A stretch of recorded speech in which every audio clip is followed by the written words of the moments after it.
ಹೆಬ್ಬಳಲು Shri Chakramata YouTube channel ವೀಕ್ಷಕರಿಗೆ ನನ್ನ ಹೃತ್ಪೂರ್ವಕ ನಮಸ್ಕಾರಗಳು. ಸುಭಾಷಿತ: ನಮ್ಮ ಜೀವನದಲ್ಲಿ ಗಳಿಸಿದ ಐಹಿಕ ಸಂಪತ್ತು ಧನ, ಒಡವೆ, ಕೀರ್ತಿ, ಆಸ್ತಿ ಇತ್ಯಾದಿ ಸತ್ತ ನಂತರ ನಮ್ಮೊಂದಿಗೆ ಬಾರದು, ನಿಜ. ಆದರೆ ಆಧ್ಯಾತ್ಮ ಸಾಧನೆ ಆಗಲ್ಲ.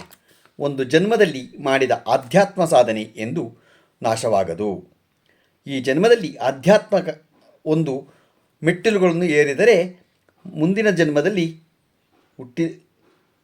ಉಳಿದಾಗಲೇ ನಾವು ಎರಡನೇ ಮೆಟ್ಟಿಲು ಇರುತ್ತೇವೆ. ನಾವು ಮುಂದಿನ ಜನ್ಮದಲ್ಲಿ ಹುಟ್ಟಿದಾಗ ಎರಡನೇ ಮೆಟ್ಟಲಲ್ಲಿ ಇರ್ತೀವಿ, ಗೊತ್ತಾಯ್ತಾ? ಅದರಿಂದ ನಾವು ಯಾವುದೂ ನಮ್ಮಿಂದೆ ಬರಲ್ಲ. ಆಧ್ಯಾತ್ಮ ಸಾಧನೆ ಒಂದೇ ನಮಗಿರೋದು. ಅದರಿಂದ ನಾವು ಯಾವಾಗಲೂ ಒಳ್ಳೇದು ಮಾಡಬೇಕು. ಕೆಟ್ಟದ್ದು ಮಾಡೋದ್ರಿಂದ ಪ್ರಯೋಜನ ಇಲ್ಲ. ಇವತ್ತು ನಾವು ಮಾಘಪುರಾಣದ 22ನೇ ಅಧ್ಯಾಯನ ದತ್ತಾತ್ರೇಯನಿಂದ ಕಾರ್ತವೀರ್ಯಾರ್ಜುನಿಗೆ ಉಪದೇಶ ಮಾಡಿದ್ದ ಬಗ್ಗೆ ತಿಳ್ಕೊಳ್ಳೋಣ.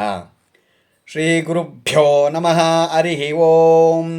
ಗಣಾನಾಂ ತ್ವಾ ಗಣಪತಿಗುಂ ಹವಾಮಹೇ ಕವಿಂ ಕವೀನಾಪಮಶ್ರವಸ್ತಮಂ ಜ್ಯೇಷ್ಠರಾಜಂ ಬ್ರಹ್ಮಣಾಂ ಬ್ರಹ್ಮಣಸ್ಪತ ಆನುಶೃಣ್ವನ್ನೋತವೆಸ್ಸೀದಸಾದನಂ.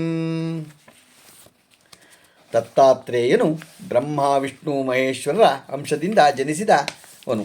ಆತ ಕೂಡಲೇ ಲೋಕ ಕಲ್ಯಾಣಕ್ಕಾಗಿ ಘನ ಕಾರ್ಯಗಳನ್ನು ಮಾಡಿರುವವನು.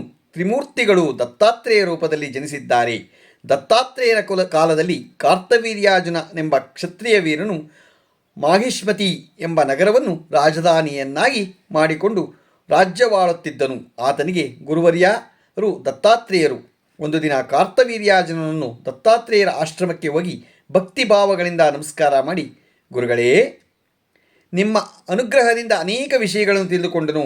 ಆದರೆ ಮಾಘ ಮಾಸದ ಮಹಿಮೆಯನ್ನು ಕೇಳಿರಲಿಲ್ಲ. ಮಾಘ ಮಾಸದ ವಿಶಿಷ್ಟತೆಯನ್ನು ಕುರಿತು ಹಾಗೂ ಮಾಘ ಮಾಸದ ಫಲವನ್ನು ಕುರಿತು ನನಗೆ ವಿವರಿಸಬೇಕು ಕೋರುತ್ತಿದ್ದೇನೆ ಎಂದು ದತ್ತಾತ್ರೇಯನನ್ನು ಕೋರ್ತಾರೆ. ದತ್ತಾತ್ರೇಯನು ಕಾರ್ತವೀರ್ಯಾರ್ಜುನನ ಕೋರಿಕೆಯನ್ನು ಮನ್ನಿಸಿ ಈ ವಿಧವಾಗಿ ವಿವರಣೆ ಮಾಡ್ತಾರೆ. ಎಲೈ ಭೂಪಾಲನೇ, ಭರತಖಂಡದಲ್ಲಿರುವ ಪುಣ್ಯ ನದಿಗಳಿಗೆ ಸಮಾನವಾದ ನದಿಗಳು ಪ್ರಪಂಚದಲ್ಲಿಯೇ ಬೇರೆಲ್ಲೂ ಇಲ್ಲ. ಈ ನದಿಗಳಲ್ಲಿ ಮುಖ್ಯವಾದುದು 12. ಆದ್ದರಿಂದಲೇ ಇವುಗಳಿಗೆ ಪುಷ್ಕರ ಪ್ರವೇಶ ಉಂಟಾಗಿದೆ. ಬೃಹಸ್ಪತಿಯು ಒಂದೊಂದು ಸಂವತ್ಸರವೂ ಒಂದೊಂದು ರಾಶಿಯಲ್ಲಿರುವಾಗ ಆಯಾ ನದಿಗಳಿಗೆ ಪುಷ್ಕರ ಪ್ರಾರಂಭವಾಗುತ್ತದೆ. ಆದ್ದರಿಂದ ಅಂತಹ ನದಿಗಳಲ್ಲಿ ಸ್ನಾನ ಮಾಡಿ ದಾನ ಧರ್ಮಗಳನ್ನು ಆಚರಿಸಿದರೆ ಅದರಿಂದ ಉಂಟಾಗುವ ಫಲ ವರ್ಣಿಸುವುದಕ್ಕೆ ನನ್ನಿಂದಲೂ ಕೂಡ ಸಾಧ್ಯವಿಲ್ಲ.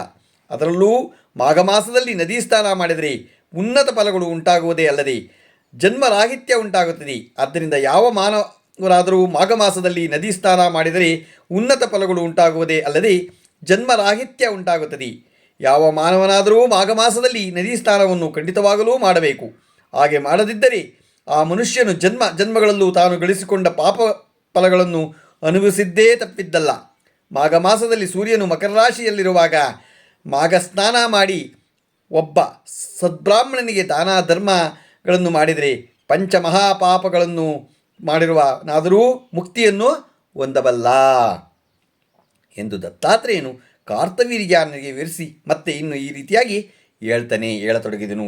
ಪೂರ್ವಕಾಲದಲ್ಲಿ ಗಂಗಾ ನದಿ ತೀರದ ಉತ್ತರ ಭಾಗದಲ್ಲಿ ಭಾಗ್ಯಪುರವೆಂಬ ಪಟ್ಟಣವಿರುವುದು. ಅಲ್ಲಿ ವಾಸ ಮಾಡುವ ಜನರು ಕುಬೇರರಂತಿದ್ದಾರೆ. ಆ ನಗರದಲ್ಲಿ ಹೇಮಾಂಬರನೆಂಬ ಶ್ರೀಮಂತನಿದ್ದಾನೆ. ಆತನು ಬಂಗಾರದ ಒಡವೆಗಳು, ನಾಣ್ಯಗಳು ರಾಶಿಗಟ್ಟಲೆ ಉಳ್ಳವನು. ಕೆಲ ಕಾಲಾಂತರ ಹೇಮಾಂಬರನು ಸತ್ತು ಹೋದನು. ತಂದೆ ಮರಣಿಸಿದ ನಂತರ ಆತನು ಮಕ್ಕಳಿಬ್ಬರೂ ತಂದೆಯ ಆಸ್ತಿಯನ್ನು ಭಾಗ ಮಾಡಿ ಹಚ್ಚಿಕೊಂಡರು. ಇಷ್ಟ ಬಂದದ್ದೇ ಹಾಳು ಮಾಡುತ್ತಿದ್ದರು. ಇಬ್ಬರೂ ವೇಶ್ಯೆಯನ್ನು ಕೂಡಿ ಕುಲಭ್ರಷ್ಟರಾದರು. ಒಂದು ದಿನ ಹಿರಿಯ ಮಗ ದೈವವಂಶದಿಂದ ಕಾಡಿನಲ್ಲಿ ದೊಡ್ಡ ಹುಲಿಯ ಬಾಯಿಗೆ ಸಿಕ್ಕಿ ಮರಣಿಸಿದನು. ಕಿರಿಯ ಮಗ ವೇಶ್ಯೆಯರ ಜೊತೆ ಉದ್ಯಾನವನದಲ್ಲಿ ವಿವರಿಸುತ್ತಿದ್ದಾಗ ಕರ್ಮವಶಾತ್ ಹಾವು ಕಡಿತದಿಂದ ನೊರೆ ಕಕ್ಕುತ್ತಾ ಮರಣಿಸಿದನು. ಆ ರೀತಿಯಾಗಿ ಹೇಮಾಂಬರನು ಮಕ್ಕಳಿಬ್ಬರೂ ಮರಣಿಸಿದರೆ ಯಮದೂತರು ಬಂದು ಅವರಿಬ್ಬರನ್ನು ಯಮಲೋಕಕ್ಕೆ ಕರೆದುಕೊಂಡು ಹೋದರು. ಚಿತ್ರಗುಪ್ತನು ಅವರ ಪಟ್ಟಿಯನ್ನು ನೋಡಿ ಕಿರಿಯನನ್ನು ಸ್ವರ್ಗಕ್ಕೆ ಕಳಿಸಲು ಹೇಳಿದರು. ಆಗ ಹಿರಿಯನು ಚಿತ್ರಗುಪ್ತನೊಂದಿಗೆ, ಅಯ್ಯ, ನಾವಿಬ್ಬರೂ ಒಂದೇ ತಂದೆಯ ಮಕ್ಕಳು, ಇಬ್ಬರೂ ಒಂದೇ ರೀತಿಯಾಗಿ ಪಾಪಗಳನ್ನು ಮಾಡಿದ್ದೇವೆ. ಆದರೂ ಆತನಿಗೆ ನರಕ, ನನಗೆ ಸ್ವರ್ಗ ಏಕೆ ಪ್ರಾಪ್ತವಾಯಿತೆಂದು ಹೇಳ್ತೀರಾ ಅಂತ ಕೇಳಿದನು. ಆ ಮಾತಿಗೆ ಚಿತ್ರಗುಪ್ತನು, ಎಲೈ ವೈಶ್ಯಪುತ್ರ, ನೀನು ನಿನ್ನ ವೈಶ್ಯೆಯನ್ನು ಭೇಟಿ ಮಾಡಲು ಪ್ರತಿದಿನವೂ ಆಕೆಯ ಜೊತೆಗೂಡಿ ಗಂಗಾ ನದಿಯನ್ನು ದಾಟಿ ಆಚೆಯ ದಡದಲ್ಲಿ ನಿನ್ನ ಗೆಳೆಯನು ಮನೆಗೆ ಹೋಗಿ ಬರುತ್ತಿದ್ದೆ. ಹಾಗೆಯೇ ಮಾಘ ಮಾಸದಲ್ಲಿಯೂ ಕೂಡ ನದಿಯನ್ನು ದಾಟುತ್ತಿದ್ದಾಗ ಅಲೆಯ ಹನಿಗಳು ನಿನ್ನ ತಲೆಯ ಮೇಲೆ ಬಿದ್ದವು.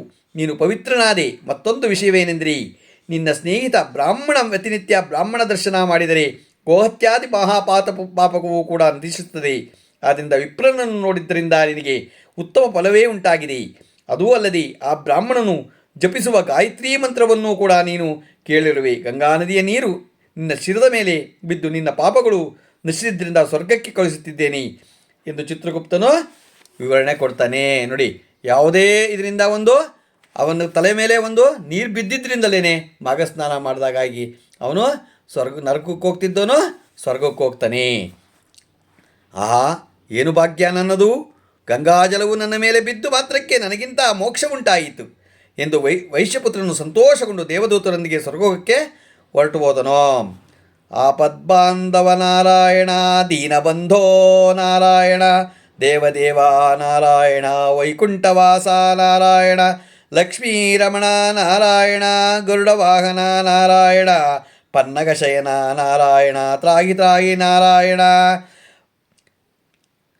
ಪಾಗಿ ಪಾಗಿ ನಾರಾಯಣ, ಹರಿ ಹರಿ ಹರಿ ಹರಿ ನಾರಾಯಣ, ಹರಿ ಓಂ ನಾರಾಯಣ. ಆಪದ್ಬಾಂಧವ, ದೀನಬಂಧು, ದೇವದೇವ, ವೈಕುಂಠವಾಸ, ಭಕ್ತರಕ್ಷಕ, ಲಕ್ಷ್ಮೀಪತಿ, ಗರುಡವಾಹನ, ಗರುಡನನ್ನು ವಾಹನನ್ನಾಗಿ ಮಾಡಿಕೊಂಡವನು, ಶೇಷಶಾಹಿ, ಓಂಕಾರ ರೂಪನಾದ ಓ ನಾರಾಯಣ, ಹರಿ ನಿನಗೆ ನನ್ನ ನನ್ನನ್ನು ರಕ್ಷಿಸು ಅಂತ ಹೇಳ್ತಾನೆ. ಅದರಿಂದ ನಾವು ಯಾವತ್ತೇ ಆದರೂ ಈಗ ಮಾಘ ಮಾಸ ಆಗಿರೋದ್ರಿಂದ ಮಾಘ ಪುರಾಣ ಕೇಳಿ ಮಾಘ ಮಾಸದಲ್ಲಿ ಒಂದು ನದಿ ಸ್ನಾನ ಮಾಡಿದರೆ ಒಳ್ಳೆಯದಾಗತ್ತೆ ಅಂತ ಹಿರಿಯರು ತಿಳಿಸಿರೋದ್ರಿಂದ ಎಲ್ಲರೂ ಅದನ್ನು ಮಾಡಿ. ಗೊತ್ತಾಯ್ತಾ? ಈಗ ನಾವು ದಿನಪಂಚಾಂಗವನ್ನು ತಿಳ್ಕೊಳ್ಳೋಣ. ದಿನಾಂಕ 20/12/2025 ಗುರುವಾರ, ಮಾಘ ಮಾಸ ಕೃಷ್ಣ ಪಕ್ಷ, ತಿಥಿ ಅಷ್ಟಮಿ, ದಿನಪೂರ್ತಿ ಇರುತ್ತೆ. ನಕ್ಷತ್ರ ವಿಶಾಖ, ಹಗಲು ಅಂತೂ 23 ತನಕ ಇದೆ. ಮಳೆ ಶತಭೀಷ 1ನೇ ಪಾದ. ರಾಹುಕಾಲ 2 ಗಂಟೆ 6 ನಿಮಿಷದಿಂದ 3 ಗಂಟೆ 34 ನಿಮಿಷದ ತನಕ ಇದೆ. ಗುಳಿಕ ಕಾಲ 9:40ರಿಂದ 11 ಗಂಟೆ 9 ನಿಮಿಷದ ತನಕ ಇದೆ. ಯಮಗಂಡ ಕಾಲ 6:43ರಿಂದ 8 ಗಂಟೆ 12 ನಿಮಿಷದ ತನಕ ಇದೆ. ಇವತ್ತು ಯಾರು ಹುಟ್ಟುಹಬ್ಬ ಆಚರಿಸ್ಕೊತಿದ್ರು, ಮದುವೆಯಾದ ದಂಪತಿಗಳು ವಾರ್ಷಿಕೋತ್ಸವ ಆಚರಿಸ್ಕೊತಿರೋರಿಗೆ ನಮ್ಮ ಹೆಬ್ಬಳಲು ಶ್ರೀಚಕ್ರ ಮಾತಾ ಯೂಟ್ಯೂಬ್ ಚಾನಲ್ ಕಡೆಯಿಂದ ಶುಭ ಕಾಮನೆಗಳನ್ನು ತಿಳಿಸ್ತೀವಿ. ದೇವರು ಅವರಿಗೆ ಆಯಸ್ಸು, ಆರೋಗ್ಯ, ಐಶ್ವರ್ಯ ಎಲ್ಲ ಕೊಟ್ಟು ಕಾಪಾಡಲಿ ಅಂತ ನಾನು ಕೇಳ್ಕೊತೀನಿ. ನಮ್ಮ ಹೆಬ್ಬಳಲು ಶ್ರೀಚಕ್ರ ಮಾತಾ ಯೂಟ್ಯೂಬ್ ಚಾನಲ್ ಯಾರು ಸಬ್ಸ್ಕ್ರೈಬ್ ಆಗಲು ದಯಮಾಡಿ ಸಬ್ಸ್ಕ್ರೈಬ್ ಆಗಿ, ಲೈಕ್ ಕೊಡಿ. ಇದು ನಿಮ್ಮದೇ ಚಾನಲ್ ಆಗಿರೋದ್ರಿಂದ ನಮ್ಮ ಲಿಂಕನ್ನು ಬೇರೆ ಗ್ರೂಪ್ಗಳಿಗೆ ಫಾರ್ವರ್ಡ್ ಮಾಡಿ. ಈಗ ಮಾಘ ಮಾಸ ಆಗಿರೋದ್ರಿಂದ ಎಲ್ಲರೂ ಹೋಗಿ ಮಾಘ ಪುರಾಣವನ್ನು ಕೇಳಿ ಮಾಘ ಮಾಸದಲ್ಲಿ ಒಂದು ನದಿ ಸ್ನಾನ ಮಾಡ್ಕೊಂಬನ್ನಿ. ನೀವು ಕೇಳಿಕೊಂಡ ಕೆಲಸಗಳು ಕೈಗೂಡುತ್ತೆ.